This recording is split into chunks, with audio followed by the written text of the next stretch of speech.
Greetings, everyone, and welcome to Anime Night in the Dojo. Today's featured show, Spy Family, Season 3. Yep, Spy Family, Season 3, Episode 7. Welcome back to the dojo. I'm Ryu. That's Age. We're back for more Anime Night in the dojo, and well, last time we had Wildy and Sinclair appearing as Lloyd's boss, but not really boss, his fake boss, and well, Fiona has another admirer. Boss. Yeah, his real fake boss. We all saw how that went. It was hilarious and gotta appreciate it. Once again, pushing that Frankie-Fiona narrative, the two big Fs. But yeah, that was a pretty solid skit. And then we started the bus jacking stuff, which apparently is going through next episode because there's nothing we can do about meta knowledge of the next episode being queued up there on Crunchyroll. And you guys can't see it right now, but we have the Red Circus, so we'll probably get maybe a little bit of backstory on that faction and what they stand for, something like that. That'd be kind of nice. And then the next episode is just a singular title, meaning single skit, and well, it's called Take Down the Bus Jacker. So, I mean, there's not even anything to speculate on at that point. we knew that was going to happen at some point, right? The bus jacker would have to be dealt with somehow. So, but 2.5, well, not 2.5 episodes, like 2.25, basically, since the Lloyd's situation at the hospital went like till like minute 18, something like that. So it was only about like 6 minutes of the episode was the bus stuff. So that's still a lot. So this situation's gonna take a second. So this was probably a solid couple chapters in the source material. So it must be a fairly big deal, Tom. So I'm looking forward to whatever this is. So who knows what'll happen? Who knows who will get involved? We already saw like the school security taken out by the trench gun, but not killed. Obviously, they just took out the tire and the car crashed. But yeah, so it'll be interesting to see what comes of this, who's involved. But we all know that Anya's going to try to do something that's going to probably put her in a bad situation because she's Anya. She's got to go full Bond. Yeah, you got to go full Bondman. Just, what would Papa do? And then do like 15% of it and crash and burn. So whatever this may entail, I'm sure it will be something. I do kind of hope that they maybe go into what these factions stand for this kind of situation, kind of like how we talked about last week with the whole, reporting people as spies and how in that kind of culture and time frame of that kind of Cold War-esque situation, how that kind of thing can just, it's one of the ways to out your coworkers that you don't want around, you know what I mean? That kind of thing. And exploring that topic as a distinct cultural problem for that kind of period is interesting, and it's neat that they kind of went into that a little bit. So maybe they'll go into you guys remember the character that Yuri arrested? He was like a smear journalist. That guy, doing stuff like that. Maybe we'll get something like on the Red Circus, something like that. That kind of backstory, because secret police, where Yuri works, is also aware that they're in the country, so maybe we'll get Top Gun guy talking about it or something. So, anyway, that being said, we're gonna push some buttons and get going here. So people on Patreon, we'll see you on the other side of the edit for the timer reaction, and people on YouTube for the discussion and review. And if you're looking for either or, go to YouTube or Patreon. All the links are where they need to be. So let's get going here. So here goes something. Well, alrighty then, there you guys have it.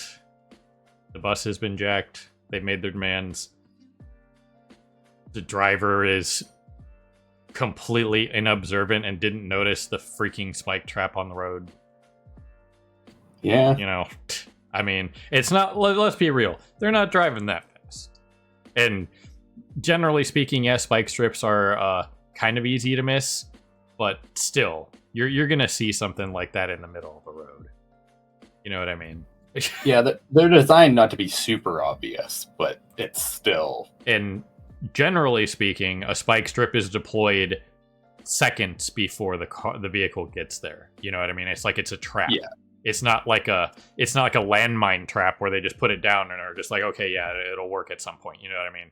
Generally, if a spike trap is deployed, they get ahead of the route, and then it's okay, here comes the bus. It'll be here in 15 seconds. So when we hit 5, you toss it across the road. You know what I mean? And it deploys. Yeah.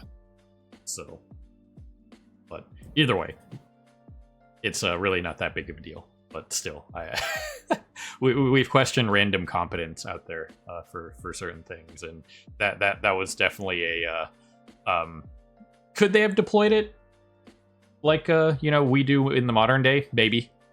We didn't really see what happened. Obviously, the police were there, so maybe they did deploy it, fairly quickly. But still, either way, it's not really that important. But just this whole situation with the notes and the classic like random spycraft stuff, and trying to one up each other because they're kids and stuff. It's kind of like the stuff that we talked about last week with like how there's still some like residual stuff of like how a teenager would have handled this situation. You know what I mean? Yeah. Versus like a 6-7 year old. So yeah, it's just kind of one of those things. But it is what it is. Certain children, especially those that are gifted and in like higher learning places, might have responded this way. You know what I mean? Because they're children of the elite, and by the time they're, even that age, the couple years that they could be studying and stuff like that and being taught things, they could have come this far. Yeah. You know what I mean? No problem. Yeah, it is fairly common for children of affluent families and stuff like that to be trained to deal with hostage situations and stuff like that. Yeah. It's no different than like fire drills, stuff like that. Like we were doing that in like kindergarten, first grade, the earthquake drills out here in California, get under your desk, hold on to the thing, get under something solid, that kind of thing. That was drilled into us. The fire drills were drilled into us. Flood stuff, any kind of emergency. We did that like once a month when I was a kid. It's like they would set off the bell, and then it'd be this is a drill, pretend it's a real earthquake or pretend it's a real fire. You know what I mean? That kind of. I remember doing that in like 1st and 2nd grade. You know what I mean? So it's not really any different for this kind of situation, and especially for something as like an elite of Eton College. You know what I mean? So, but either way, props to these people for not thinking that this was a prank.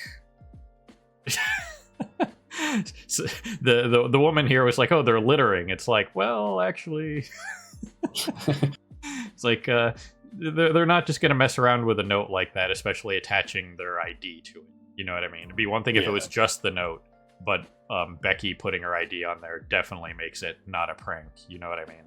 So it's well, it makes it not a prank that she would have done. It could still have been a prank of like some other kid throwing her ID out the window. Yeah, it's far less likely. Like, hold on, this is a black bell. Yeah, this is probably real. So, you know what I mean?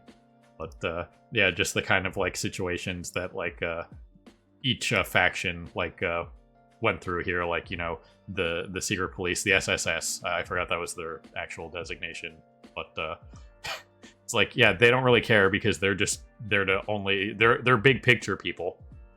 You know what I mean? Yeah. The police are exactly what they said they are, and then you have private parties like Becky's dad who wants to just deploy, their Gundam suit and take out the bus. Yeah, no, the secret police in general are kind of short-sighted, though, because, once again, it's not like... It's like, yeah, you can't negotiate with terrorists, but at the same time, it's also not just some random bus of kids. It is also literally the next generation of politicians and shit like that. Yeah, so it's kind of one of those things where, as much as you don't like to play favorites and that kind of thing, it's like there's a big difference between an Eden school bus and then like the average everyday like normal bus full of normal kids. You know what I mean?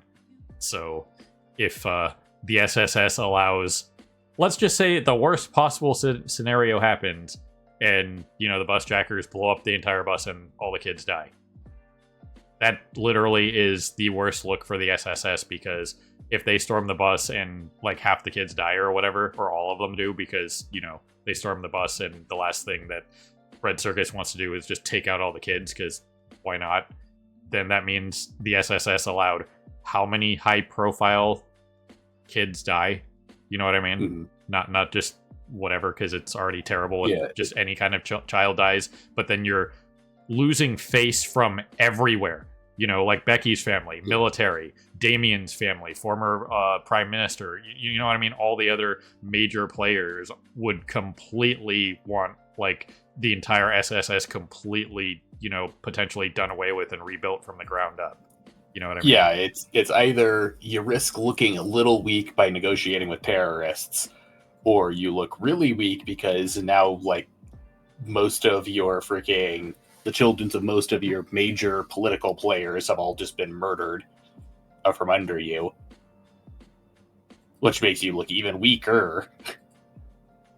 And now you have your entire government pissed off at you because all of their kids just got killed. Yep. And then that also makes the country look weak, as they pointed out. So then Westalis could be like, you see what they did?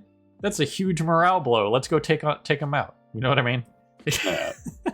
But from what we've seen, I don't think it's the West that is pushing the war. They're just kind of around. You know what I mean? From what we've seen, there's pro-war on both sides. It's just Estonia definitely seems like the aggressor. Yeah, because that's what Lloyd's agency is doing to prevent. You know what I mean? If they were trying to instigate, they'd probably have a whole different operation. You know what I mean? So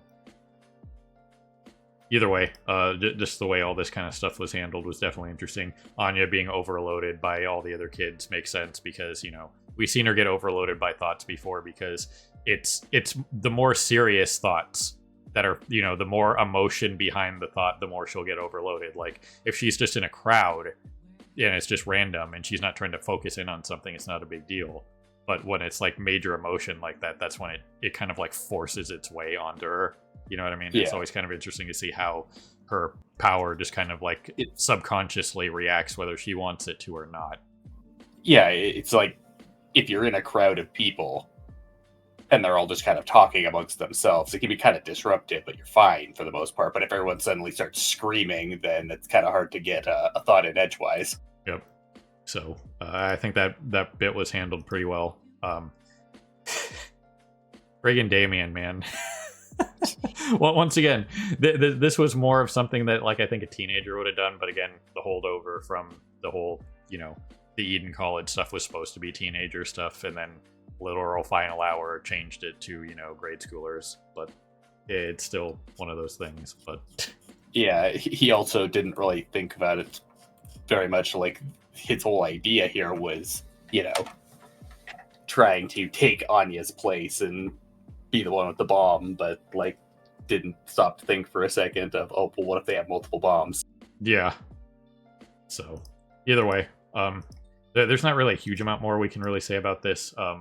The whole blackout thing, fairly standard tactic because then you can't see what's going on the bus. The more the authorities can see, the more they have to work with, that kind of thing. So, you know, that's just standard tactic for that kind of thing.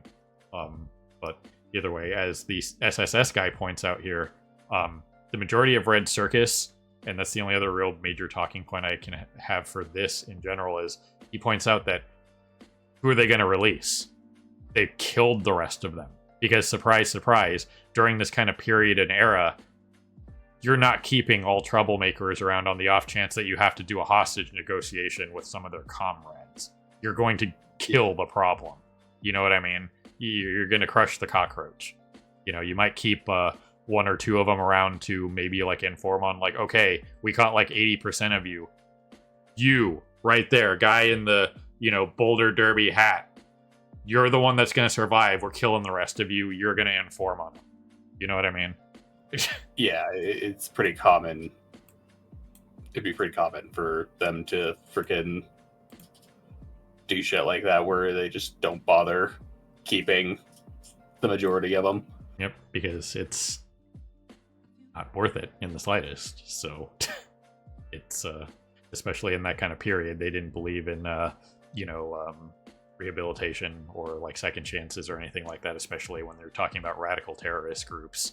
So they're just going to rehabilitation in general for criminals is one thing, but like for like terrorists and POWs and stuff like that it's generally far less forgiving. They don't usually even really have any intention of forgiving. They're just literally you're in there just so that way they can get something out of you. Yep. And the second you have nothing to offer, that leverage is gone and your life is probably over. Literally. So that's just how that kind of thing would go. But yeah, if there's no comrades to save, then again, if they openly state, hey, all your comrades are dead, these guys are in this situation, probably more than likely are going to go out in a blaze of glory and probably kill the kids. You know what I mean? You're not going to be like, well, we're just going to let the kids go since all our comrades are dead. It's like, well, what's the simplest course of revenge? You already have your hostages, so that's something that they can't tell them.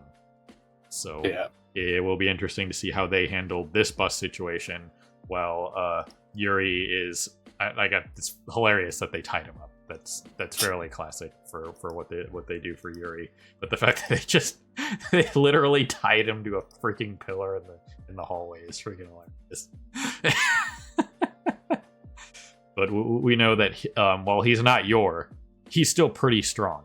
You know what I mean? He's not crazy, but you know he's like very above average. You know what I mean? For just like random just athletic ability, and you know he got hit by a truck and walked it off. You know what I mean? Yeah. We still don't know what's up with Yor's family, but it just seems like their family in general is just inhumanly gifted. Like, freaking Yuri hasn't even gone through remotely as much as Yor has, but yeah, he's still definitely above normal human standards. Right. Just like anytime he's like talking to the superior, you know, like the guy with the scars, like his direct superior, the guy that's usually around him, like he's mentioned like multiple times, like random nonsense, like not your nonsensical, but like, how are you up and moving around? Didn't you just like something terrible, like literally yesterday, and you're already back? What are you doing? Yeah. You know what I mean? Something that would like lay somebody up for like a week, and he's like already back in the office the next day. Like, yeah, what's the problem? I think Yuri's biggest strength is probably his like endurance and stamina, because he had to deal with Yor's cooking, that kind of thing. He had to deal with Yor's yoring. Yeah. Their childhood. Yor's yoring. So, yeah, but the other bus is going to be handled by Yuri, so it'll be interesting to see how that's handled. Because somebody has to save the extras, as Bakugo would call them, because it was still the other bus. So yeah. Yeah. Well, that's probably why we're getting like 2.25 episodes of this, because it'll probably obviously focus on Anya's bus, but since Yuri is still a fairly major character, they'll probably show what he does, like short form. You know what I mean?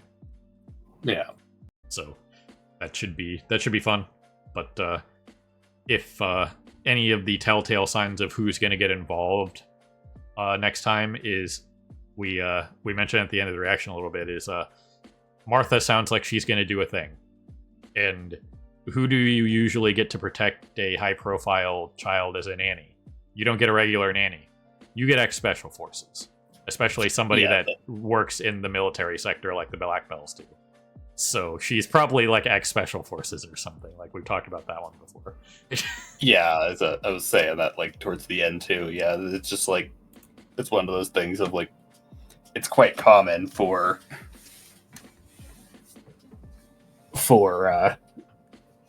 things like high-profile butlers or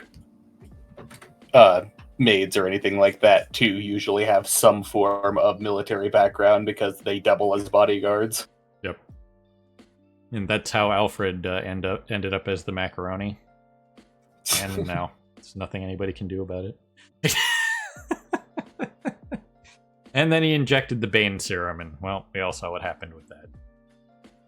I digress. I assume since, you know, they kind of framed it as, you know, Sherry said she was going to do something about it, I can't imagine she's not going to be involved somehow. You know what I mean? Since Lloyd's out of the picture, and it's not being leaked to the public, so Yor's not going to randomly find out. You know what I mean? By the time this is probably resolved. So... yeah, Yor might potentially get involved, but that would probably only be like if Garden contacts her or something like that, but we haven't had any indication that they're involved at all. Yeah, so far it's just been the regular police, the SSS, and then Wise. That's it. There was Black Belt Industries. Yeah, I'm Black Belt Industries, yeah. So, yeah, definitely quite an interesting situation. We did see, too, that Henderson is not on the other bus. So, there won't be any elegant anything. But, yeah. Yeah, he apparently just was not involved in this field trip at all. Yep. So, we can knock that one off. And we did see Umbridge. She was there in the background. She still exists. That's not her name, but we're going to keep calling her that because it's funny. So, anyway, another reasonable enough episode for what it was. It sets up a pretty interesting scenario for next time. Even if it's not gonna, it's gonna be a pseudo dual skit thing, but it's one situation in two different locations. You know what I mean? We'll have Anya's situation and then Yuri's situation, I assume. So, yeah. Anyway, that's all I got for this week. So, you got anything else, Age? No. Alrighty then. Well then, ladies and gentlemen, people of YouTube, beyond whoever you're watching, as always, we appreciate you stopping by and hanging with us here in the dojo for more Anime Night in the Dojo, and this was Spy Family, Season 3, Episode 7. So, have a good morning, evening, afternoon, whatever it is for you. Have a good one. See you next time. Hey everyone, Victoria here. If you enjoyed the video, please consider pushing those like and subscribe buttons. Your support is greatly appreciated. Thanks again for your time, and we hope to see you again in the future.